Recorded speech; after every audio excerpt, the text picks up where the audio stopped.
Hey guys, let's get some better light. Okay, so I wanted to make you a video that is for post-camp leash reminders. This is something that you can use as often as you need to for as long as you need to. The idea is that I want for you guys to be really mindful about walks and how you use your time with Bodhi on leash. So the first thing is, and I've probably said this, but it bears repeating. When we're on a walk with a dog, if we allow them complete freedom to wander, roam, sniff, explore, get excited about people passing by, and so on and so forth, that total freedom with some dogs will elevate a dominant kind of an energy. Not so with Bodhi. Others will elevate anxiety because they feel like they're in charge and the decisions are theirs to make.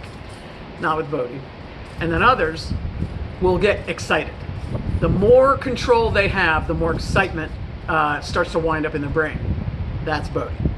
So our task when we have him on leash is to be able to moderate his excitement. And we do that by giving him some freedom and then bringing him back to us where he's in more of a pack drive. Giving him some freedom again, back here, pack up with us. And just giving him the in and the out, the up and the down. Ebb and flow. If we do that, then he gets to have all of the same experiences while also knowing that he can come back to you for calmer energy and for leadership. This is very important because when you start to encounter a really exciting situation, be that a dog passing by or humans passing by, bicycles, if you're out in the park, if you're at a game, whatever it is, where there's a ton of stimulation, you bring him back to you, which cues him it's time to settle it down. Pair that with the fact that the longer the lead, the less control. So when I'm walking along, giving him the full leash, I have the least amount of control over him. The shorter the leash, the more control. So when you come across situations that you know are going to be a lot of excitement, or you think they might be, put him in a short leash. And when he's in the short leash, you give him those reminder taps. Tap, tap, here. Tap, tap, here. You're not correcting him. You're just saying, hey, Bodhi, right here. Making sure that he stays connected with you while he's close to you. That will, one, keep his energy toned down a little bit, and two, give you the chance to control his movement and his energy increases. In addition, if you are walking him on a short leash and he's getting close to something overexcited, say like some crazy puppy or a dog who's out of control, you don't need to introduce him to everybody. If you see a situation where even if you have him under control, whatever's going on over there is not, then just go wide. Space is always your friend. So when you see a situation that you're like, don't think so, go wide. That would include even if he saw somebody he wanted to greet and that person seemed elderly or physically limited in some way. And you're like, that's a recipe for problems. Anytime you see a recipe for problems, move away. Okay? So, just to repeat, we want to create an ebb and flow of you have some freedom, you're back with us. You have some freedom, you're back with us. We use the word here to bring him around, bring him closer. We can also use the word here with leash taps just to keep his head in the game and connected to us. The shorter the lead, the more control. And when we see recipes for issues, whether it's because of Bodhi or because of something else or a combination, go wide. Give yourself some space. Okay, I'll be back for demos in just a minute. Let me turn this camera. Okay, so this is coaching for the whole family because this is something that all of you will need to get used to doing. Because you're used to Bodhi being overexcited and out of control, the three of you who I've worked with so far tend to have a tight arm, like you're getting ready to manage stuff, so your upper body gets stiff, and you're kind of walking him, and you're pulling up, and you're walking him, and you're doing the double wraps, and you got all this going on. What I want all of you to try is, depending on whether you're righty or lefty, your strongest hand, your preference. I want you to put the loop around your strongest hand. I'm right-handed, I'm putting it on my right hand. And then I'm just holding this comfortably. He's at a camera, I know, but I'll start to walk away in a minute. But I want you to notice my arms. We're walking like this. If we walk like this, we feed him tense energy. he thinks something, he can feel that something's off. He doesn't know that it's him. He doesn't know it's you. So he gets more excited when he sees dogs versus if we're like, hey, we're all chill. Our body language is chill. So let me get his collar straight. Here, bud. Here. So you see he's doing here without any kind of leash thing. Here. Good boy. Good boy. Here, bud. So I'm walking like this even when I'm walking down the road. Here. Good boy. And I'm starting to teach him that every time I stop, he needs to sit. That's why he did that, and that's why I'm rewarding him. So I want you to be loose. If a situation is coming down the road that you think is going to be an issue, what we do not want to do is the death rap, the oh my God rap. When we start doing this and getting ourselves all tense and ready for, combat, we send tense, excited energy to him. Versus, and Abby did this once on our walk, all you want to do is just slide the leash short, nice and casual. See how I did that? Now, granted, nothing's going on right now, but you get the idea. You see something coming down the street, and you're like, well, let's shorten it up. That way. The other way we shorten it up, Bodhi, here. Good boy. He comes to me, good boy. And I grab a short lead there. So however you want to do it, this short lead, now it's only 3 inches from his neck, but I want you to notice how my arm looks. I don't hold it like, oh my God, I'm managing him, like I'm about to walk him across hot coals. What I'm doing Bodhi, leave it, good boy. What I'm doing is, I'm just putting my hand closer to his neck, but I'm staying loose. Now, he's giving me an opportunity to teach you something.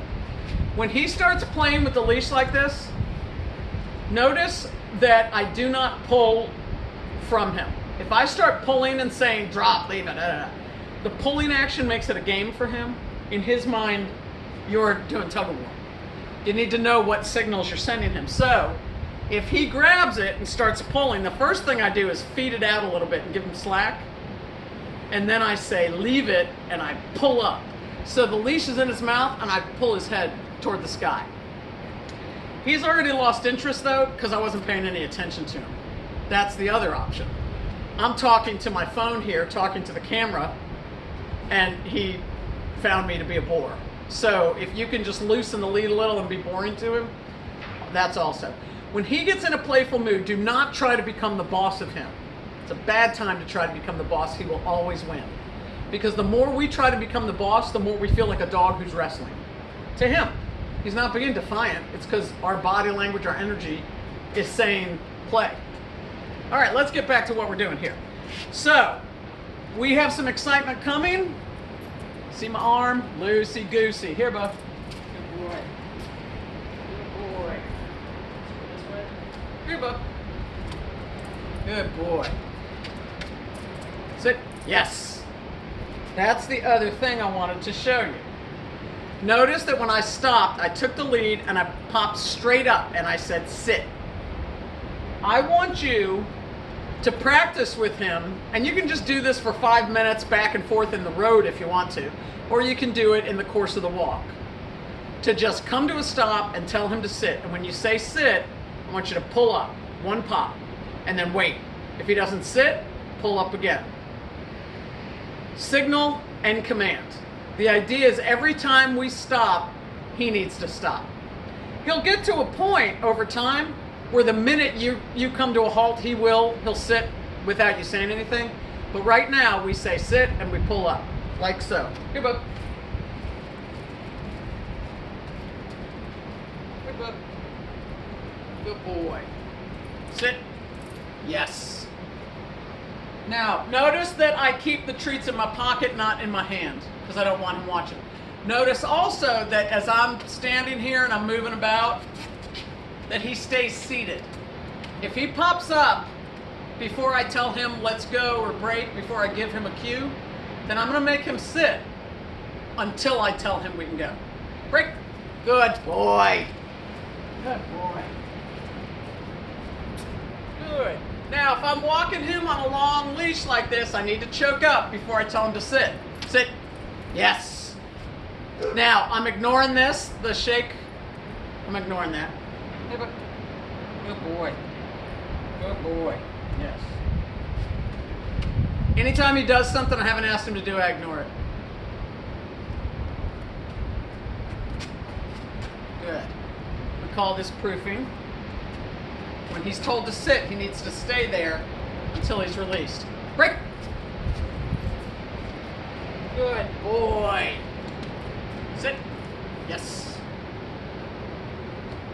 He's getting treats every time right now because he just started learning this one today.